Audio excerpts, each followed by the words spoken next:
Matagumpay na isinagawa nitong Hunyo at Gis taong kasalukuyan ang payout distribution para sa mga benepisyaryo ng Bangsamoro Sagip Kabuhayan sa Dato Alibasak San Saluna Covered Court, Barangay Kakar, Poblasyon 8, Cotabato City. Ang programa ay bahagi ng 2024 TDIF ng tanggapan ni Deputy Speaker MP Romeo Sema DPA sa pakikipagtulungan ng MSSD BARM. Layunin ng Bangsamoro Sagip Kabuhayan na magbigay ng tulong pinansyal at suporta sa kabuhayan ng mga mamamayang Bangsamoro upang makatulong sa pagpapalakas ng kanilang hanap buhay at pagpapabuti ng antas ng pamumuhay.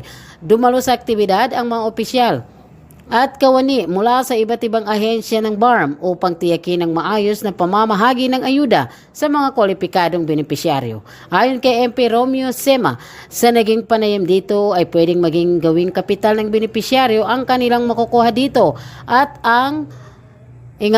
pag-ingatan para ma-endorse pa sila sa ibang programa ng MSSD at ng kanyang tanggapan. Sa ngayon, patuloy na isinusulong ng pamahalang Bangsamoro ang mga programang nakatuon sa kapakanan ng mamamayan bilang bahagi ng layunin nitong mapalawak ang oportunidad sa kabuhayan at maiangat ang kalidad ng buhay ng mga komunidad sa rehiyon. Mula dito sa Cotabato City, ito ang inyong Kabangsamoro Tet Uyag, kasangga sa pagbabalita.